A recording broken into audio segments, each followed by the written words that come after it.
Good morning, and this is Classical Mechanics 1. I think this is the 6th lecture, 7th October 2021. I think last time I said 2011 by mistake. In any case, I hope you are all well, and welcome back. I am just...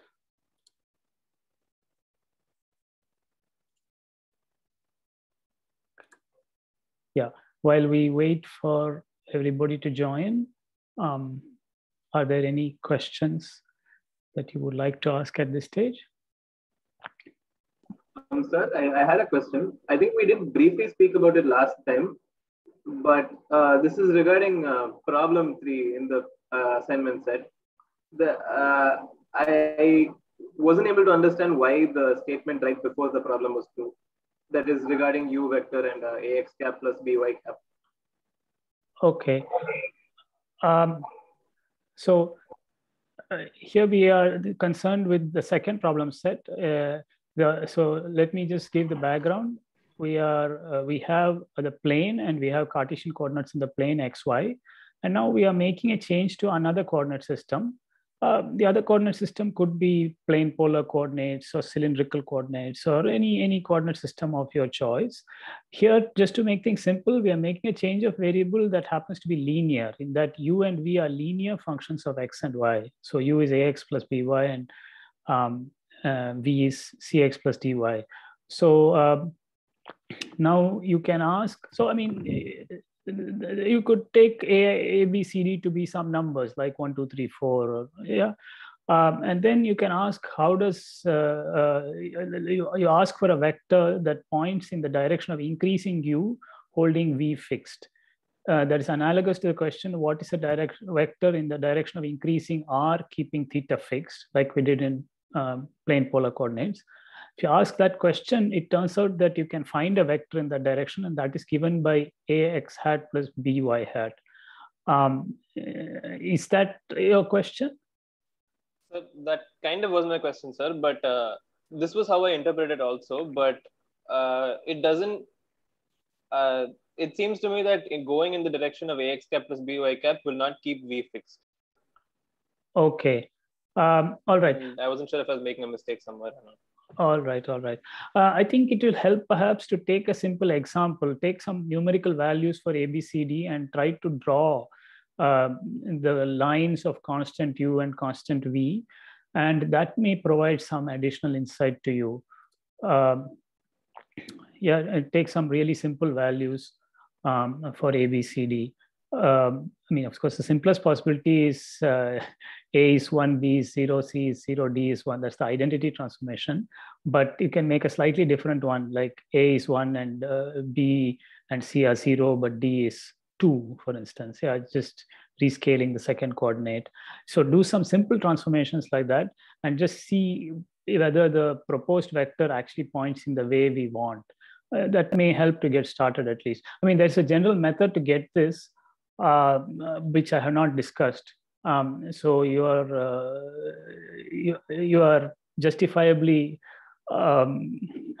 puzzled. Okay, sir. Okay. Yeah.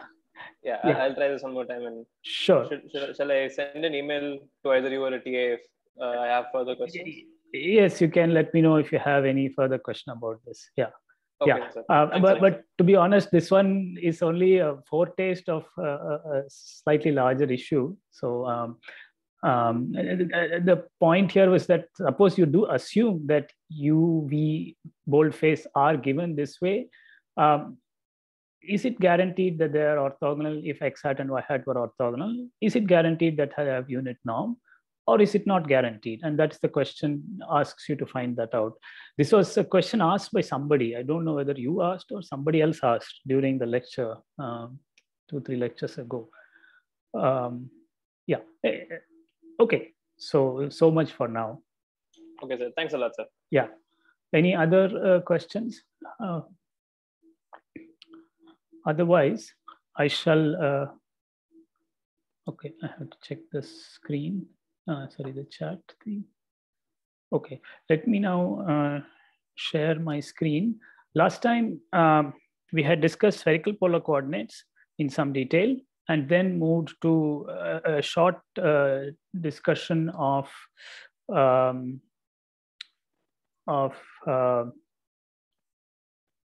Taylor series, Taylor polynomials, and the use to approximate functions. Now I want to move to a new topic, a little primer on vector calculus, a very brief primer, setting up some notation and basic terminology, which will be very useful to us. So let me begin by reminding you that we now know what vectors are.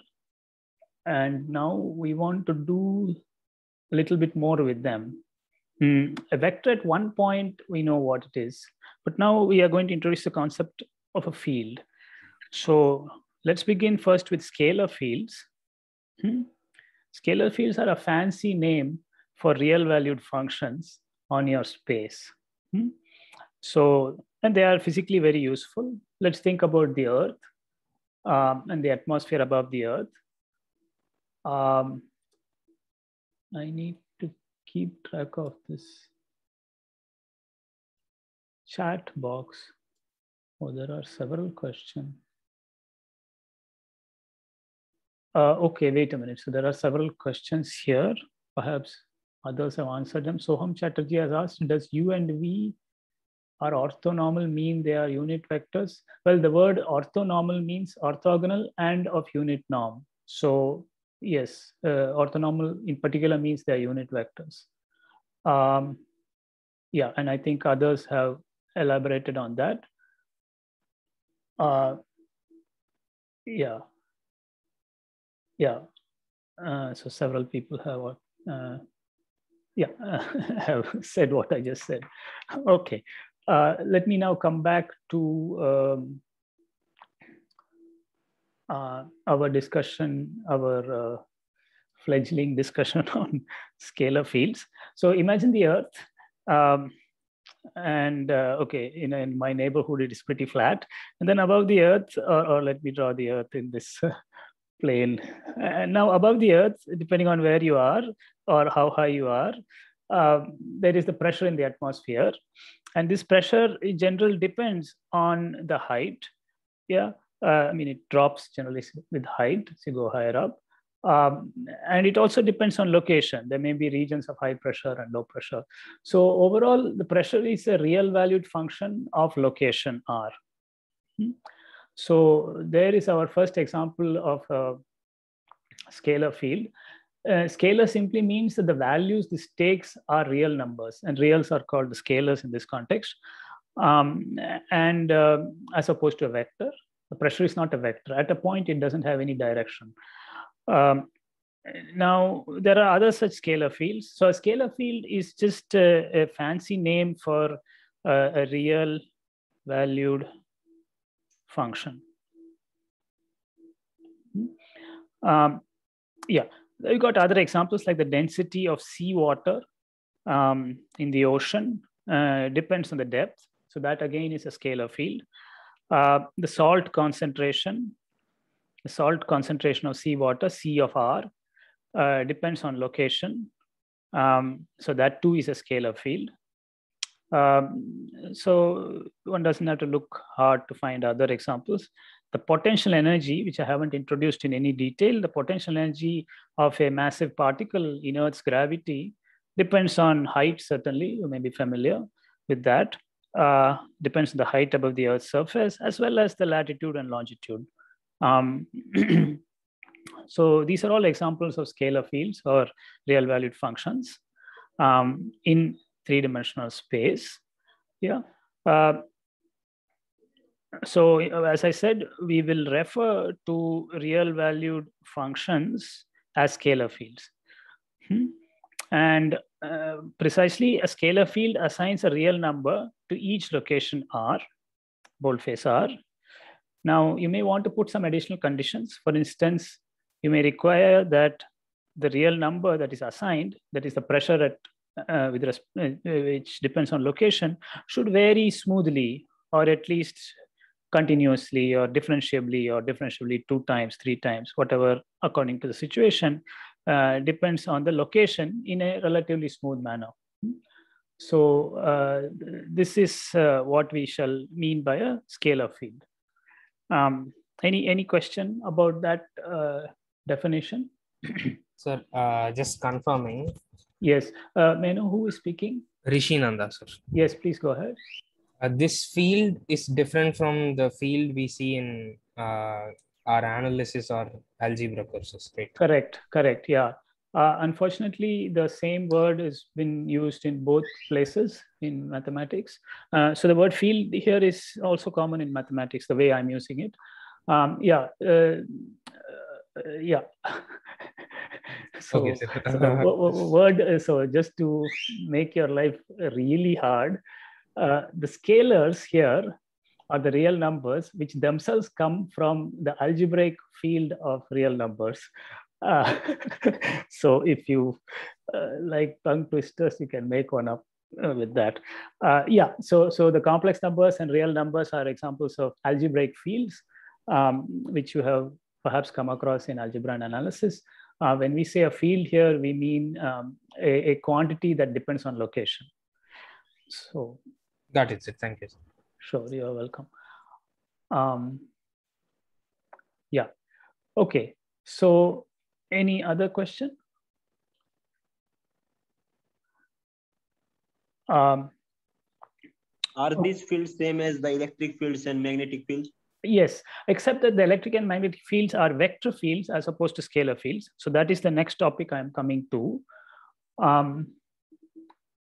Yeah, so, but the word field is used in the same way for the density field as it is used for the electric field. In that sense, you are correct. Am I clear about that? Yes, sir. Okay, that was Shakti Chauhan, I think. Yeah. So anyway, when you speak, just tell me your name so that I'm able to, I mean, though I can't see you, at least we will know who is speaking. Okay, now we introduce the concept of vector fields. So we have the concept of a vector field, and by that we mean a smoothly varying vector V of R at each location R of my three-dimensional space. I mean, we're talking about three-dimensional space, so we're talking about vector fields in three-dimensional space. Or we could be talking about two-dimensional space, in which case we will be talking about vector fields in two-dimensional space. In other words, it's a smooth assignment of a vector at each location. I mean, you may say you don't want it to be smooth, you just want it to be continuous, or you want it to be differentiable. That is depending on context. For instance, the gravitational force felt by a point mass m at various locations and heights above the Earth's surface defines a vector field. You see, because depending on where you are, you are pulled down by some force, and that is in itself a vector. And if you think of the Earth as some kind of big sphere, then that vector points in different directions at different locations. And the magnitude also varies because the acceleration due to gravity and the force of gravity varies with height. Yeah, so that's another example of a vector field. I mean, that is an example of a vector field. Here I have drawn a few examples of vector fields. So these are all vector fields in 2 dimensions on R2.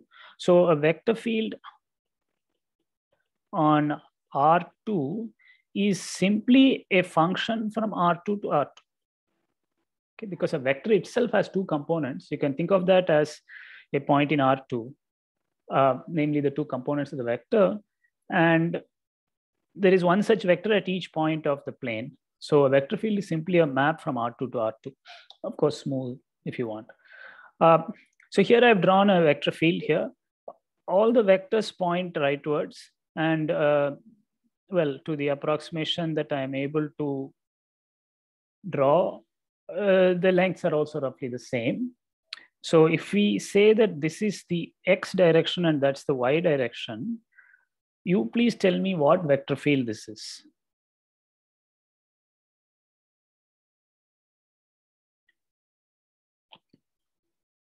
Can you give me a formula for the vector field I have drawn?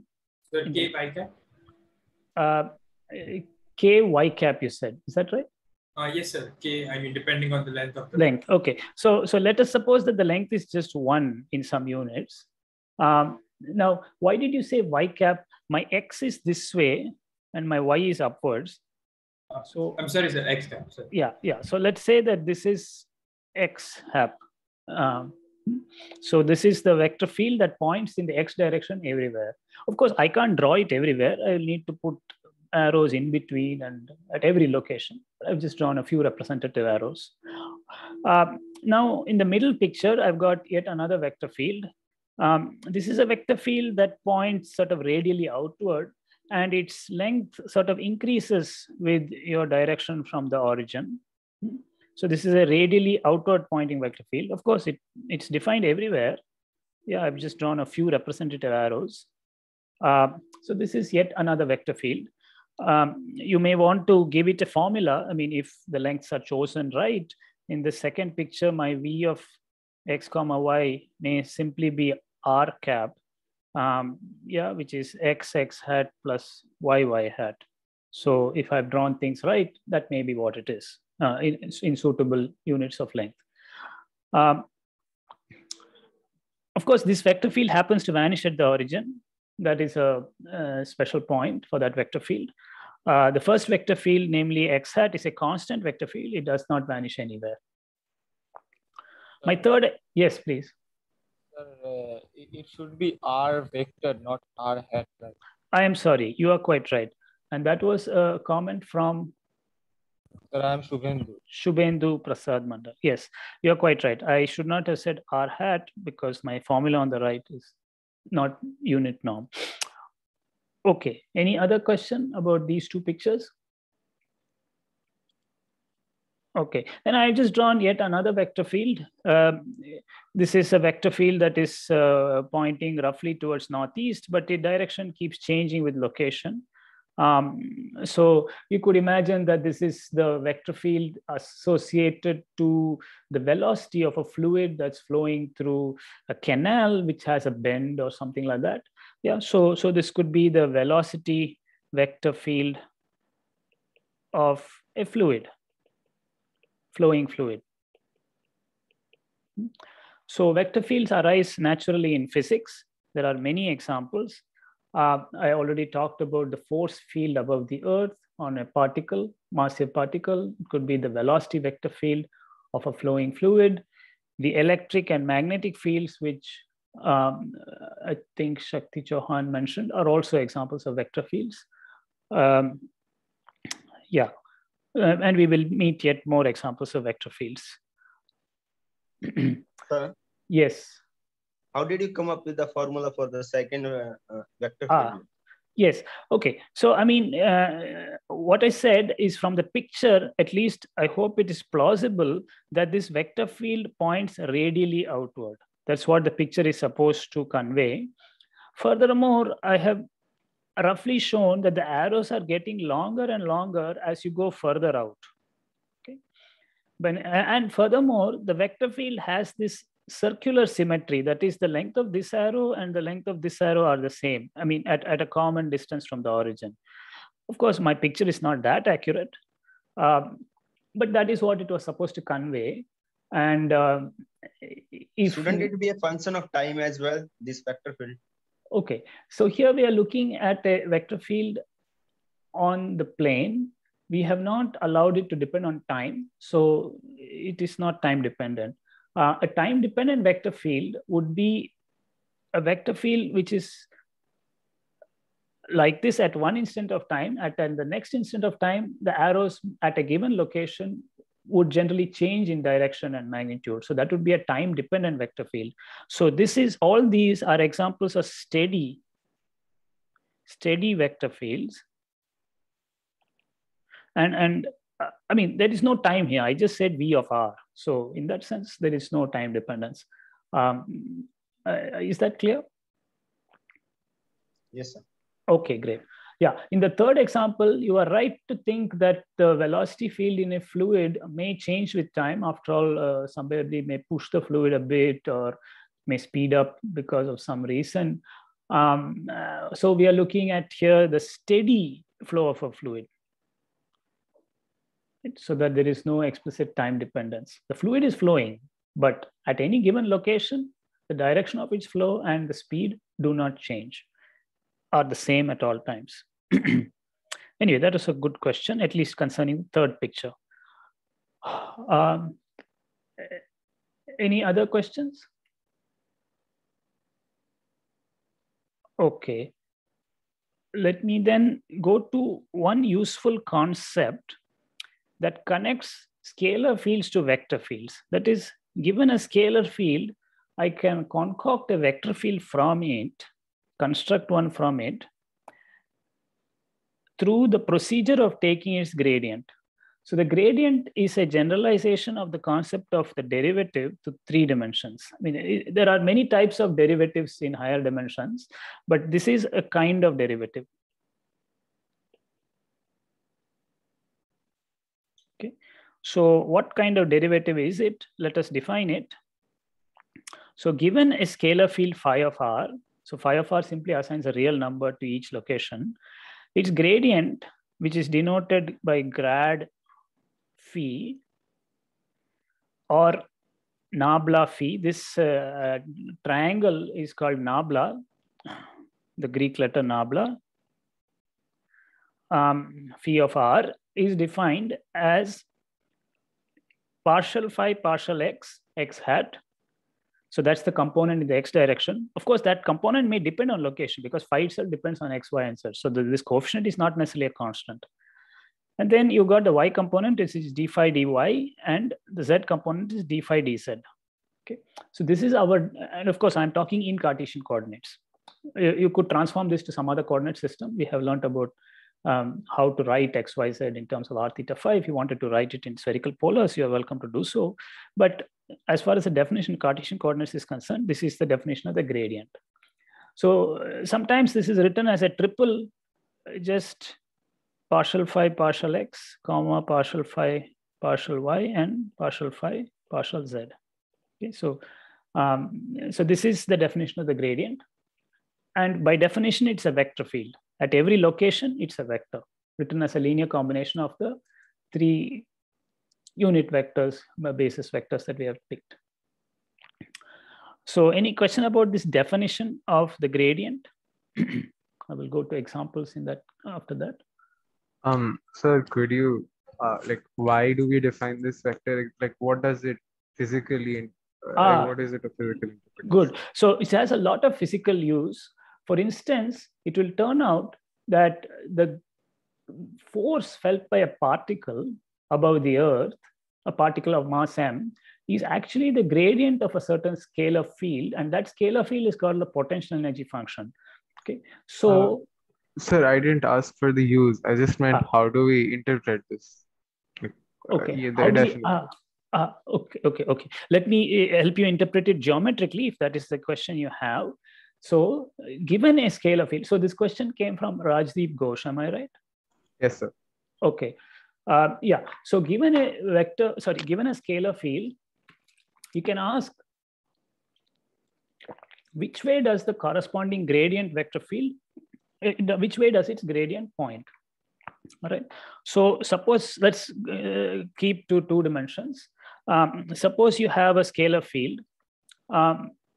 Okay. Let me start with 1 dimension. Suppose you just had a function of one real variable, then its derivative, when regarded, drawn in the plotted in the graph of the function, you know that the derivative points in the direction in which the function increases most rapidly, yeah, and has a length equal to df dx. So so there is something similar that works in higher dimensions. So suppose you have a scalar field, you can draw what are called the level curves of the scalar field or equipotential curves of the scalar field. So let me do that. Suppose you have a scalar field. So you have a scalar field. Okay, phi of x comma y. Yeah. So let me first make the statement, the geometric statement, that the gradient of phi points in the direction of most rapid increase of phi. Okay, so that is the statement, and now I invite you to check that through a few examples, or more generally. So I will explain this through an example. Is this the sort of question you were asking? Yes, sir. Yes. Okay, great. Yeah. So let us consider then the scalar field. Okay, let me use an example. And in fact, I have made up a couple of examples, so that'll help. So let's consider scalar field phi of x equal to x. Phi of x and y is equal to simply x. Now let us draw and let's suppose this is a scalar field in the two-dimensional plane, that is in the xy plane. Now I want to draw first the lines of constant phi. The lines of constant phi. Can you tell me what those lines will be in general? So lines parallel to the y-axis. Indeed. So lines parallel to y-axis have common values of x. So these are the level curves. These are the level curves of phi. Sometimes in physics, if phi is thought of as a potential, then these would be called equipotential curves. Okay.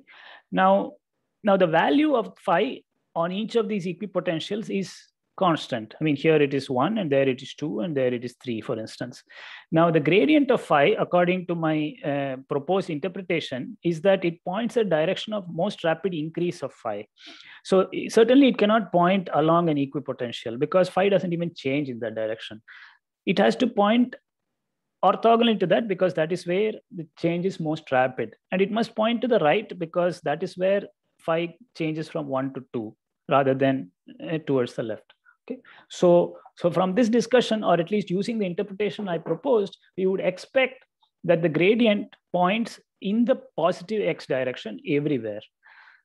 Now you can compare that with the calculation. That is, you go back to our formula or definition and you compute d phi dx. In this case, d phi dx, since phi is simply x, is simply 1, and you get grad phi equal to x hat. So that matches our expectation that the gradient points in the x hat direction. So at least in this example, is the interpretation clear? Yes, sir. Okay, great. Okay, so okay, there are some questions in this chat box. Sir, I'll summarize what happens. Okay, yes, Rishi Nanda wants to summarize. Okay, please. The question was, are all scalar fields differentiable?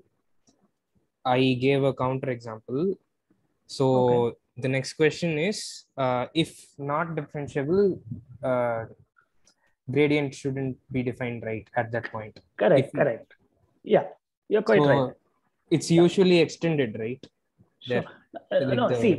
See, the thing is that you have to work with a vector field, with a scalar field that is sufficiently differentiable in order to define its gradient. So, so one does, to talk about the gradient, you need to assume that it's differentiable. Of course, there may be isolated or some places where the gradient is simply not defined, and then we accept it. That vector field, that scalar field is not differentiable over there. So this is entirely possible. There could be physically arising scalar fields which are not differentiable at certain places, and there is some physics to that. It means that something is changing there so rapidly that the function is maybe discontinuous. Yeah. The counter example I gave was spherical body. Okay. Still at outside will decrease radially, but inside it will increase. Sorry. Okay. By spherical body, you mean you have to say something. You're talking about the density of a spherical body or something like that, perhaps, so that the density is maybe constant inside, and then once the body ends, the density is 0. So you have a precipitous drop from some 2 kilogram per meter cube to 0, and in that case, the field fails to be differentiable at the boundary. Yeah, sir, that one, like the uniform solid. Sure. Okay. Yeah. So yes, it may happen that the gradient is simply not defined somewhere.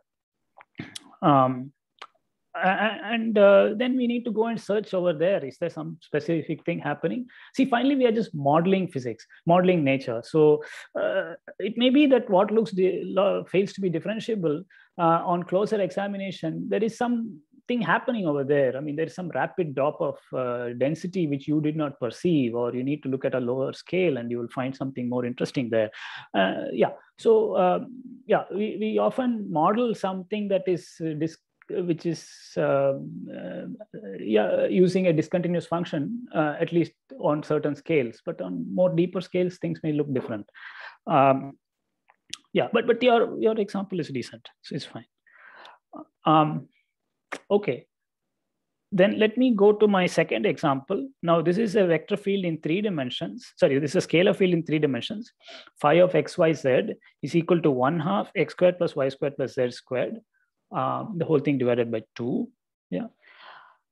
So let us now go back to our, let's go back to our definition and compute the gradient. That is, the gradient is simply d phi dx times x hat. D phi dx is going to give you simply an x. So x hat, and d phi dy is going to give you y hat and z hat. All right. So combining these 3 terms, we observe that grad phi is simply r hat, or what we called the boldface R vector. Okay, so this is another example of a vector field. In fact, this is the radially outward pointing vector field. Let us now compare this with our interpretation. What are the level surfaces of phi? These are spherical lines, right? I mean, okay. Circumference. Spherical shells. Somebody is telling me that That's internet origin. My video and voice both are lagging a bit. It is back now. Okay, am I properly audible now? Yes, sir. Yes. Okay, good. Okay, yes. So now, I was asking about phi now is a vector field in R3. So it's really a map from R3 to R3. Okay, because at each point in R3, it gives you a vector which has 3 real components. So now the level surfaces as opposed to level curves of phi are to be considered. What are these level surfaces? I mean, a partial answer was given. Could you please repeat that? I told spherical shells of. Correct. Yes. So that is Neelabja Das, is it? Yeah. Yes. Yeah. So let me be a little bit more precise. The level surfaces of phi are concentric spheres. And when I say spheres, I mean spherical surfaces in your language. Yeah, so spherical surfaces. Centered at the origin. Okay, so that is what the level surfaces are. I mean, basically points where x squared plus y squared plus z squared is a constant. And those are spherical surfaces, concentric, of course. Now, the value of phi on each of these spherical surfaces is a constant, but it increases as you go from one sphere to a radially outward sphere. And therefore, you would expect the gradient to point radially outwards, according to our definition, that the gradient points in the direction of most rapid increase of the scalar field. And that matches our formula. We have found that the gradient is actually radially outwards. Okay. So is this example clear? Any question about this?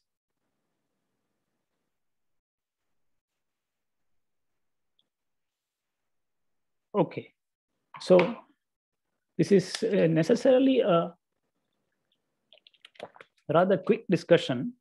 I'm sure you will study a lot more about scalar and vector fields in other courses, both calculus, multivariable calculus, as well as in physics, electromagnetism, and elsewhere. I'm just giving you what we need for some things we're going to do. Okay, now we are going to, so I said that this is vector calculus. So we first defined vector fields, then we asked, scalar and vector fields, then we learned how to differentiate a scalar field to get a vector field, and that was the procedure of taking its gradient. It is also possible to do integration. There are many different kinds of integrations, but one that is of particular relevance to our discussion of mechanics is called a line integral of a vector field. Okay, so this is concept I wish to call your attention to. So yeah, so let us suppose we have a vector field V of R. It has three components in Cartesian coordinates, namely V subscript X, V subscript Y, and V subscript Z. Okay, before I proceed, I just remembered an anecdote. In fact, somebody asked this question last time, and I didn't quite address it. The question was actually amusing. They said, how is this thing pronounced? D phi dy. So there are different pronunciations. I tend to use partial phi, partial y. I think that is quite unambiguous, a little bit verbose, but quite unambiguous and clear. Many people do use that, partial phi, partial y. If that's a bit long, I sometimes say d phi dy. Some people say do phi do y. Some people say del phi del y. In fact, at a lecture given by Professor Mukunda some time ago, he said that in different states of India, there are different names used, and some places where food is served in dabas, it is called daba phi by daba y. So, anyway, so there is different language or words that are used for the partial derivative. I will try to use d phi dy or partial phi partial y. But others are also acceptable. Okay, so coming back to, I think nobody will be confused if you say partial phi, partial y. Okay, so Shubh has told everyone that I will use the name from now, daba phi by daba y. Okay, you are welcome to do so. Okay, so now coming back to our concept of a line integral. So suppose you're given a vector field, V of R, which has three components in three-dimensional space. And you are also given a curve, a parameterized curve gamma of t. T is the parameter along the curve. So that curve, of course, it looks something like this. This is my curve. I'm calling it gamma. At any point along the curve, the coordinates of that point are x of t, y of t, and z of t. Okay? So these are the coordinates of any location on the curve, any point on the curve. Okay. And as t varies, we choose a direction, of course, the direction of increasing t. So this is a directed parameterized curve. And let us suppose the parameter runs from 0 to 1, just for convenience. So given these two gadgets, namely a vector field and a curve of this sort, we can define the so-called line integral. Of course, the word line integral is a bit unfortunate. Maybe one should call it a curve integral or a contour integral. Yeah, but the word line integral has become somewhat standard. So we are going to define the line integral of the vector field V along the curve gamma. The result is a real number. So the output is a real number, and I must tell you which real number it is. So the line integral is denoted by this symbol, integral over gamma V dot d gamma. Okay, that is the symbol used for it. So V is a vector field, and d gamma is also going to be defined as a vector at each point on the curve. So d gamma is a vector at each point on the curve. In fact, it is basically the tangent vector. So, so let me write that out here. So the left-hand side is simply the gadget to be defined, and it's being defined through ordinary one-dimensional integrals over here. So what we're going to do is take V and take its dot product with this vector that I'm about to define, namely d gamma dt. This is a vector whose components I'm going to write in the next equation. And then this dot product is going to be a real number, and I'm going to integrate that real number with respect to t. You can think of t as time for now. Okay, so now if we write out the dot product explicitly, then we are going to get Vx, then the x component of d gamma dt, and that is dx dt, and then dy dt and dz dt. So it is Vx dx dt plus Vy dy dt plus Vz dz dt. This is now a real number at each location on the curve. And so I can integrate it with respect to t from 0 to 1. So this is a real number, and that is the line integral. Okay. For example, suppose gamma is a helix. So gamma is the curve parametrized in the following way: cosine t, sine t, and t. Okay, so I encourage you to try to draw this curve. I claim you will get some kind of a helix like this. So if this is z and this is y and this is x, this curve is going to go around and around this way. See, if you keep z fixed, then x and y would go around a circle. X and y would go around a circle. But as t increases, the height increases, and therefore that circle gets expanded out into a spring or a helix. Now, for that curve, you can compute d gamma just by computing the derivatives of the three components. So derivative of cosine with respect to time is minus sine, then derivative of sine is cosine, and then derivative of t is simply 1. So d gamma is this particular vector. It is a vector at each point along the curve. And you're supposed to dot your vector field with this vector and then integrate it. Okay. So any question about my definition of a vector field? Sir, when we parameterize the curve by t, yes, then I mean we have to ensure that as t varies, it actually forms a curve or line. I mean, it does not form any surface or anything like that. Yeah. I mean, t can vary to give the three real number tuples, right? It just gives some order pair. No, see, the thing is, it is guaranteed. See, because t is an element of 0, 1. Yeah, because this was an interval. So gamma is simply a map from 0, 1 to R3. Okay. So you're taking the interval, think of the interval as my finger, and embedding it in R3. Right? So this interval may get stretched, it may get rotated, it may get twisted, it may get, but the result. Okay, sir. Okay, sir. Okay, yes. Great. You see it. Fine. Sir, So the image of the interval is simply a curve. Yeah, that was the question that was asked was, who asked this about? Sir, Nilabja Das. Okay, and now we have a question. Sir, yeah, I'm Sankalp speaking. Okay, Sankalp Sundar. Yes, please. Yeah. So yesterday you said something about one forms. So is d gamma also an example of a one form?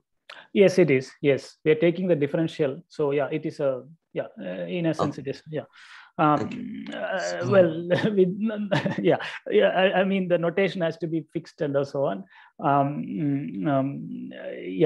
So but in essence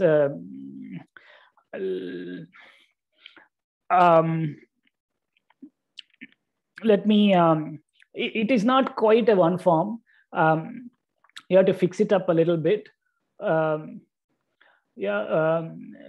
Let me put it this way. dt is a one form. It's a differential of time. That's a one form.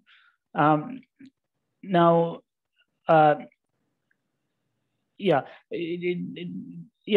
so see, the notation here doesn't quite match the notation I had over there. But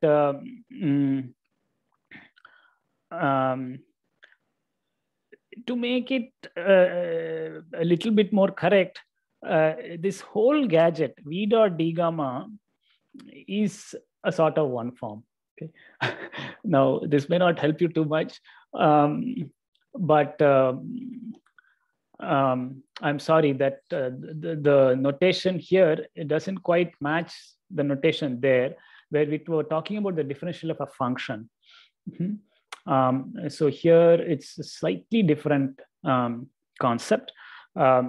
So here gamma itself was a map from the interval to R3.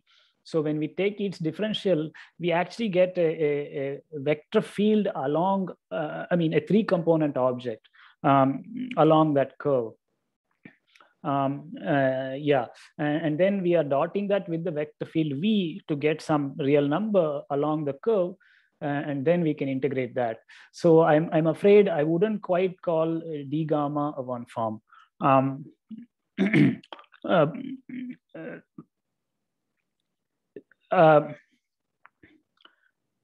The precise statement is that you can integrate a one form along a curve. All right. And so this v dot d gamma, that whole gadget in some sense is the one form. So I'm sorry, but this requires a little bit more background to make it really precise. So that was Sankalp's question. I don't know if I have helped you at all. Yeah, I got it. Okay. Okay. You are very generous. Okay. So now let us talk about a couple of properties of this line integral. Now, in general, the line integral along a curve gamma depends on the values of the vector field all along the curve gamma. I mean, after all, you have to integrate v dotted with something all along the curve. So in general, it would depend on the values of v all along the curve. But there is an important exception. Suppose v is in fact the gradient of a scalar field, that is v is equal to grad phi. Suppose it's not any old vector field, but actually the grade is a gradient vector field. Yeah, so we say this is a gradient vector field.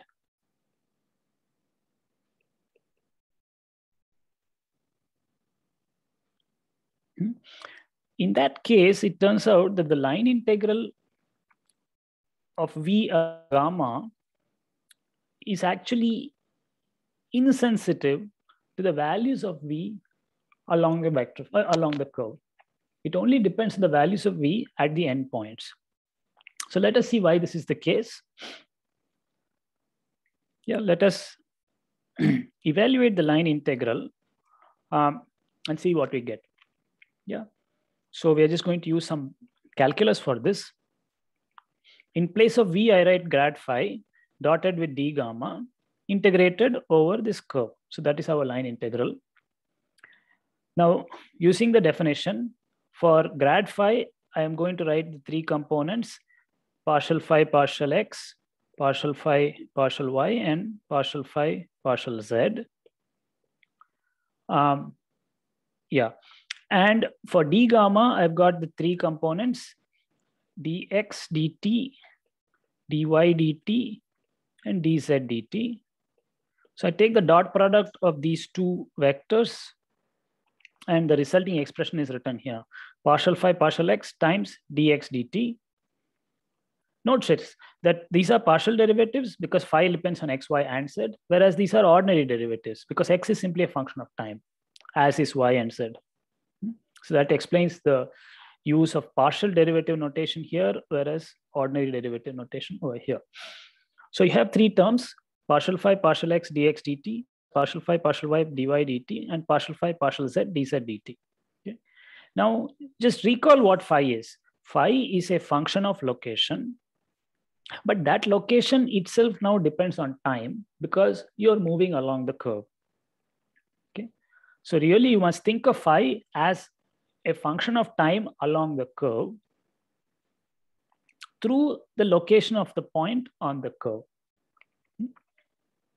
So viewed that way, this lengthy 3-term expression is simply the derivative of phi with respect to time. In fact, that follows by the chain rule of differentiation. d phi dt by definition is partial phi partial x times dx dt plus partial phi partial y dy dt plus partial phi partial z dz dt. Because phi happens to depend on three variables, namely phi is a function of x of t, y of t, and z of t. So you're supposed to differentiate phi with respect to each of these and then differentiate the arguments, namely x, y, and z, each with respect to time. Okay, so that gives us this expression for the line integral. We've written the line integral. The integrand now is simply d phi dt times dt. Okay, so now this begins to look really simple. This is ordinary one-dimensional calculus integration. It's the integral of a derivative, and therefore, by the so-called fundamental theorem of calculus, the value of the integral is the difference between the values of phi at the two endpoints, namely phi of r of 1 minus phi of r of 0. Okay, don't worry if you haven't seen the fundamental theorem of calculus. I'm sure you follow how I went from left to right. Okay, but the main thing we have discovered is that the line integral of a gradient vector field depends on the values of the vector field. I mean, it is independent of the vector field all along the curve. It only depends on the scalar field at the endpoints. All right. So any question about this assertion, which we have just shown?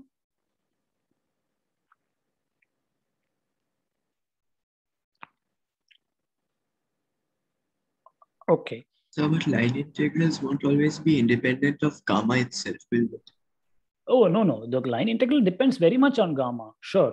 So, but in this case, yeah, okay. In this case, if you change the curve gamma, holding its endpoints fixed, then the value of the line integral will not change. So if that is what you are saying, you are quite right. Yes, okay. These are also termed as conservative field, right? Like correct. Yeah, a field phi, sorry, a field V, which is the gradient of a scalar, is called a conservative field. So, I mean, what I call the gradient vector field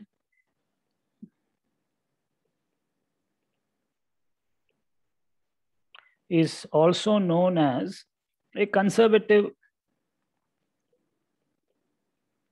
force field in mechanics.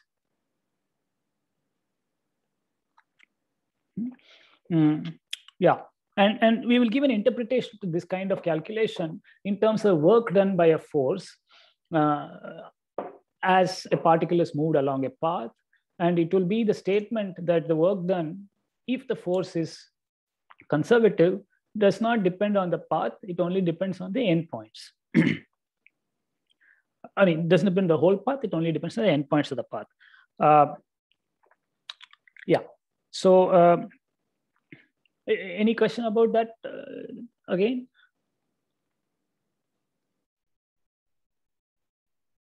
Sorry, who said that about the conservative?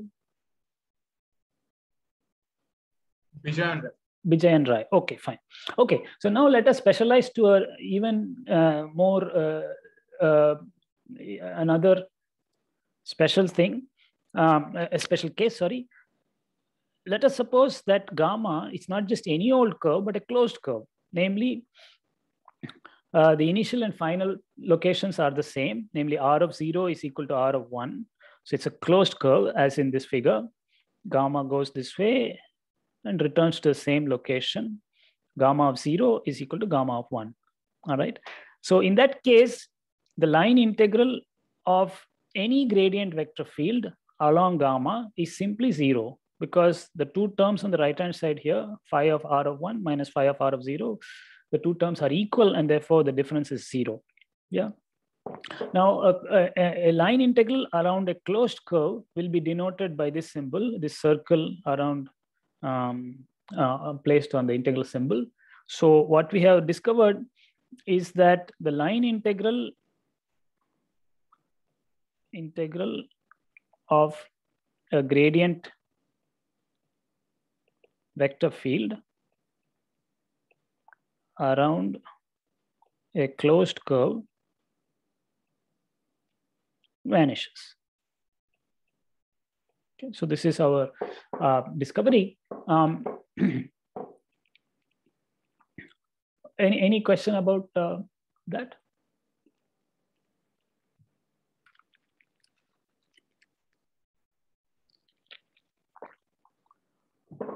Okay, so this is my half lecture summary of some things concerning vector calculus, both differential and integral. There is a lot more to this, but for now, this is what we will need. I hope it was understandable. Okay. Any question about the things we have done so far? Sir? Yes. Could you give an example where we use line integral in physics? Oh, definitely. So the work done, what happened? Work done by a force field. So the speaker was Ishita Petkar, is it? Yes, sir. Okay, good. Yeah. So an example of a line integral is given in this. This is the example I'm giving you. The work done by a force field in moving a particle along a curve. Yeah. What is that? The work done by the force field F in moving a particle along the curve gamma. I mean, gamma here is the trajectory. That definition earlier was that it is F dot d gamma. I mean, I wrote ds, but here that is the symbol we are using is d gamma, because gamma is that curve. Yeah, and it's of course from the initial location to the final location. So this is the most important first example of a line integral. So this is a line integral. All right. Does that answer your question? Yes, sir. Thank you. Very good. Yeah. Any other questions about this? So basically, you are adding up the infinitesimal work done along each little part of that curve. You're adding them all up. That is what this integration is doing for you. And then you can address questions of whether the work done depends on the curve or doesn't depend on the curve. The answer is that it doesn't depend on the curve if F is a conservative force. And in that case, if the curve is in fact a closed curve, then no work is done, right? So you have all these nice results coming out. Okay, fine. So I just remind you that the second assignment is due tomorrow evening at 5 p.m. Friday. So I would request you to submit it not wait till the last minute, and please hit submit. You initially will upload it as a draft, but you have to decide to submit at some point. And please follow the other guidelines like naming the file. Please avoid zip files or unusual aspect ratios for your pages and such things. In the cases where there have been difficulty, I have communicated it to the concerned students. Okay, so now let us move to the next topic, which I can only begin today. And this is going to be a discussion of Newton's laws and forces. So I will begin with some preliminaries, some basic concepts concerning time, light, simultaneity, space and time intervals, masses. Okay, so a plethora of things. So the story goes as follows. To describe the dynamics, by dynamics you can say motion or time evolution. Yeah, so here the word dynamics is used as a synonym for time evolution. That is evolution in time. So to describe the dynamics of mechanical systems, observers or experimenters like us find it helpful to have a notion of time that is measured by a clock, measured with a clock, to index a sequence of events. So an event is something that is associated with a certain location and a certain instant of time. And you may have several events and you want to index them in some convenient way, and time is how we do that. I mean, time is intuitively something you are familiar with, so I will not try to say more about what that is, but here we will regard it as a way of indexing events. So the events may be just the instantaneous locations of the particle as it moves along its trajectory. Okay. So in that case, you have this string of events, the sequence of events, and they are indexed by time. So the time was 0 here, time was 2 there, and time was 4 there. So, okay. So this is, of course, it may not be, I mean, time is a continuous variable here, and it is not just, it's not a discrete sequence necessarily. All real values of time between 0 and 4 are considered. Now, in Newtonian mechanics, one assumes that if there is a flash of light somewhere, so I have a flash of light here, then all observers, irrespective of their locations, at the, no matter where they are, I mean, like you can all be a bunch of observers in different parts of the country. It is assumed in Newtonian mechanics that all of you receive the flash instantaneously. The instant that I let it off from here, you also receive it. All of you, no matter how far away you are. So in effect, light is assumed to travel infinitely fast. So this is a basic assumption of Newtonian mechanics. Now, what can you do with this assumption? Using such flashes of light, now each of you have got your own clock, we shall suppose. We can use such flashes of light to synchronize all our clocks and assign the same time for a given event. So that event may be my letting off a flash of light, and you will all receive that flash of light. And I will say that the time at which my flash goes off is time 0, and you will all assign time 0 to the time at which you receive that light signal. Okay? So in that way, all our clocks will be synchronized.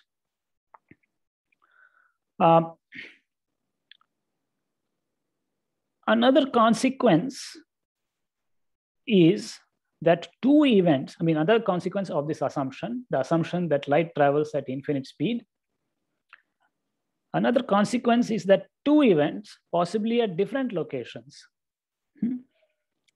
that occur at the same time for one observer, also occur simultaneously for any other observer. Okay.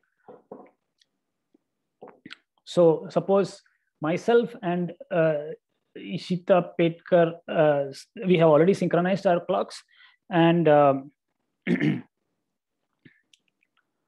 so we have two events. Each of us sets off, does something, and the rest of you are observers. There are many of you.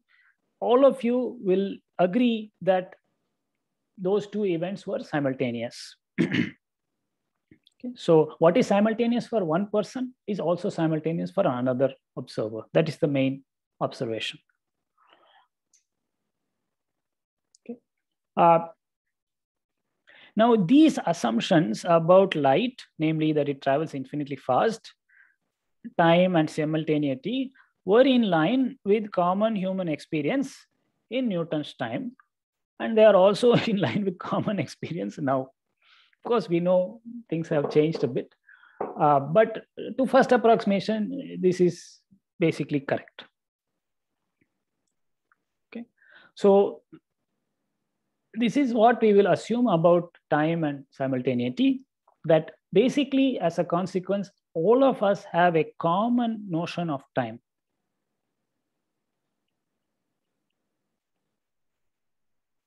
That we all agree upon. We all agree that two events are simultaneous. If two of us agree that it's simultaneous, anybody else will also agree. If I feel that those two are simultaneous, so will you, and so will Vijay and Rai. Okay. Now, in Newtonian mechanics, one also makes an additional assumption, some more assumptions. One assumes that the masses of particles, yeah, if I say this particle has a mass 1 kilogram, then all other observers will also agree that it has a mass of 1 kilogram. So the mass doesn't depend on the observer. Furthermore, the scales of length and time are also the same for all observers. What I mean is that distances like the length of a meter stick. So I have a meter stick here. This is my meter stick. The length, if I say this is 1 meter and you measure it, you will also get 1 meter, no matter where you are, how fast you are moving, etc. So similarly, time intervals are also the same for all observers. So the time that I assign between 2 ticks of my clock, you will also assign the same 1 second to that pair of, the interval between that pair of events. Okay. So these are basic assumptions that go into Newtonian mechanics, and we will use them all the time. Okay. And they are quite natural based on our daily experience. There are exceptions, of course, and I will say a little bit about that. And we will speak more about those exceptional cases later in the course. But for now, I want to also bring in another concept, basic concept of physics called causality. Okay, what is this? Our experience with physical systems indicates that they respect the principle of causality. This is the principle that cause precedes effect. Okay. For example, a stone that is stationary, all right, so this stone that is stationary on my head does not move until I push it. Okay, so is seen to move when it is pushed and not before that. Okay. So this is an illustration of the principle of causality. Cause precedes effect. I can be a little bit more precise about this or formulate it slightly differently. So the principle of causality postulates means proposes or assumes that, so this is an axiom, okay, that it is not possible to send a signal or a communication from an event to its past. Okay. We cannot communicate with past events.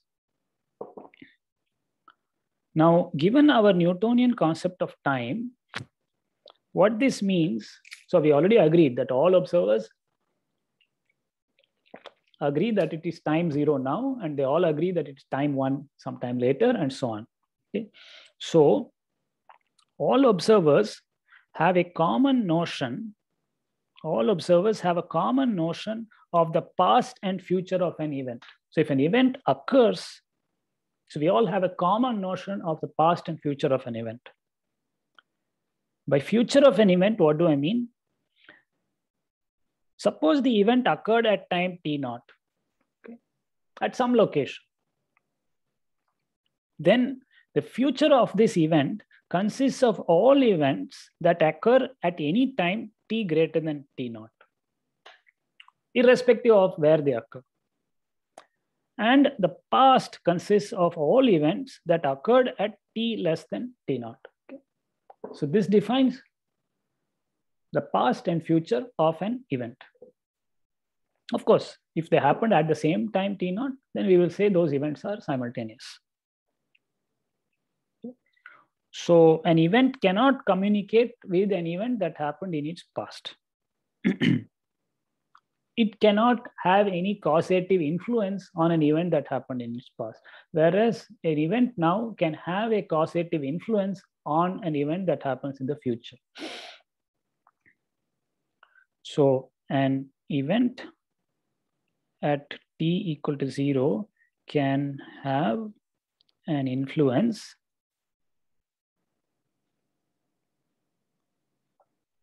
on events in its future. By that I mean events that occur at t greater than t naught, no matter where they are. Okay. Of course, that event may happen very, very far away in location, but because speed of light is infinite, it is possible to have an influence. Okay, so one has to bear that in mind. Okay. Now, a little bit of a caveat, or with the benefit of hindsight, let me make a remark here. These notions of time, simultaneity, and the universality of masses. By the word universality, I mean that we all agree that this thing has a mass of 10 grams. Right? No matter where you are or how you are moving, we all agree on that. So that is the sense in which the mass of an object is universal. It's common to all observers. So the universality of masses and space and time intervals. So when I say the length of this is 10 centimeters, all of you agree to that. And that is the universality of space intervals. And similarly, the universality of time interval. If I say that the time between two ticks of my clock in 1 second, then you also agree. Yes, please. So, question. Rohan, is it possible to have a cause on an event that is happening simultaneously? Because we are assuming things as infinite speed and all. So is it possible? Yes, in principle, it is possible. Yeah. Yes. Okay. Yeah.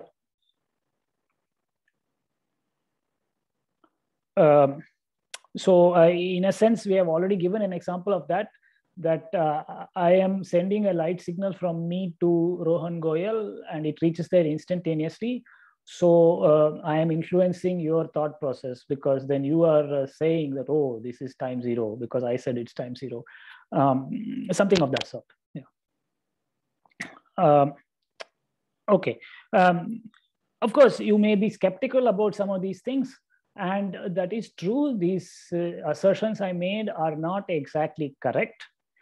However, they are incredibly accurate for many of our purposes.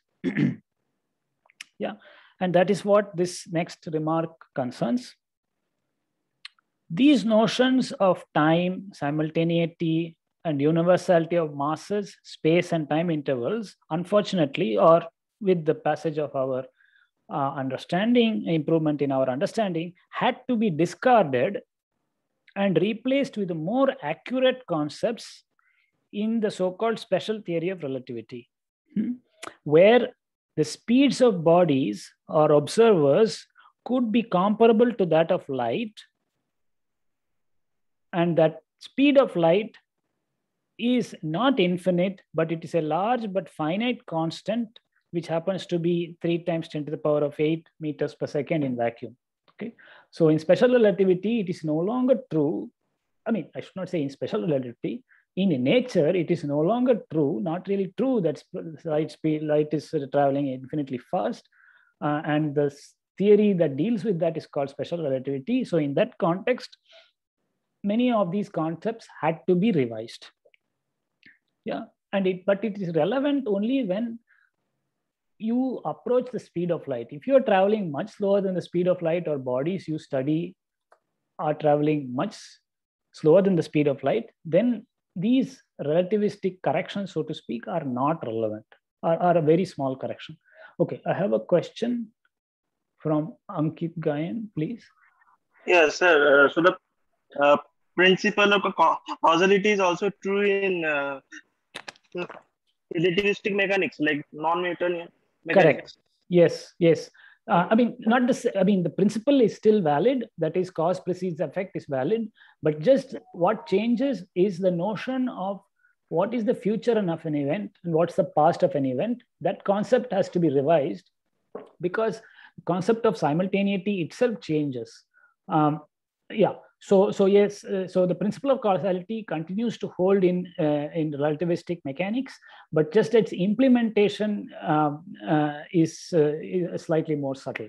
In fact, my next point just makes a brief comment about that. Nothing more than what I said in words just now. So when we say Newtonian mechanics, we really mean non-relativistic Newtonian mechanics, non-relativistic mechanics. Just to be clear, relativistic mechanics concerns the theory of special relativity. In other words, non-relativistic or Newtonian mechanics is a limiting case of special relativistic mechanics. So limiting case of special relativistic mechanics. Yeah, it is a limiting case that is good. That is a good approximation when the speed of light is infinite. Okay, so sorry, I didn't say this properly. Non-relativistic mechanics or Newtonian mechanics is a limiting case of relativistic mechanics where the speed of light is considered to be infinite. And when we say infinite, we just mean that it is very large compared to other speeds in your problem under consideration. In particular, the principle of causality continues to apply in special relativity, though the notions of past and future need to be revised. So the notions of past and future, different observers may or may not agree on that matter, and one needs to examine this question more carefully. We will look at that later on in this course. Okay, so I noticed that I have reached 1:05, and I presume all of you agree that it is 1:05. Yeah, so I think I will stop this discussion here.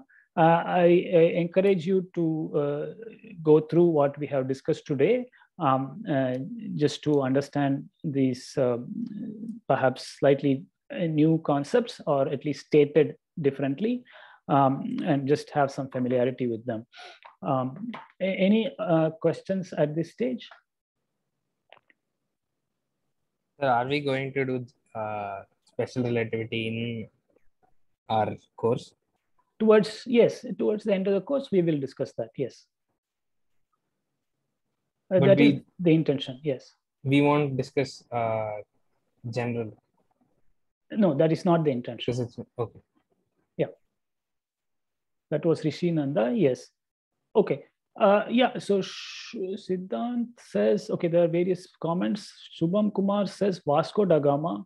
Vasco D Gama. Okay, fine. Well, I think this is some kind of pun on Daba by Daba Phi. Sir, it was a pun on gamma because you were using gamma to refer to the curve, right? The parameterized curve.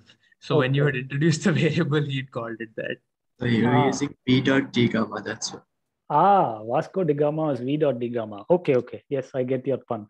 Siddhant Shah says that such a physicist way of saying the past is in the past. Okay. Causality. Okay. Past is in the past. Causality. Fine. But isn't that also dependent on what frame you're like, sir, you only said, right, that in relativity, you can define causality, but even that is relative, right? Like if you're moving really fast, maybe, or, close to the speed of light in some direction, it changes, right? Yeah, I would suggest that we discuss that when we come to special relativity, because it will become somewhat imprecise, the discussion. No, causality has a precise formulation in special relativity, and it's not as bad as it may seem. I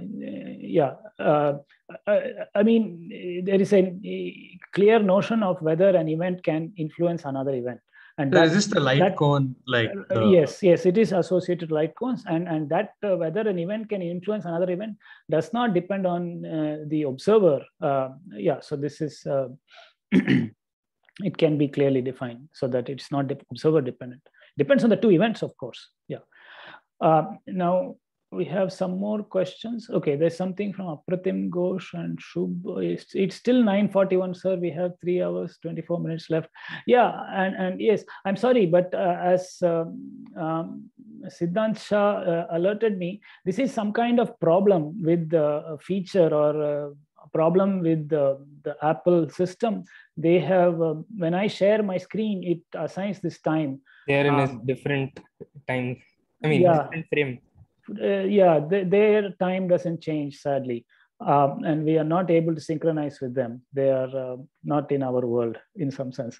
So despite my attempts, I have not been able to fix this. I assure you that on my iPad, elsewhere, it actually shows the time as it is. But when I share my screen, this is all it shows you. And I have not been able to fix that. And I'm told that it is a bug or some such thing, and it's not something I can fix right now. Let's hope that by the end of the course, at least we can do something about it. Sir, it's a feature, not a bug. They did it intentionally. Yeah, it's a privacy feature. Okay, it's a privacy Plus, feature. when you lock your screen on the iPad and that time screen share is on, and you turn it on again, that time we can see 107 was 107 like a couple of minutes. Aha. Okay. So okay. Yes, you are right. So you can see my actual time. That's actually the time the iPhone was launched, like the time and the day the iPhone was revealed to the world. Yes, I believe you are right. Yes. So this is some kind of mixed advertisement as well. Okay. So maybe on that note, unless there are any other urgent questions, we shall halt today's lecture. Any other questions right now?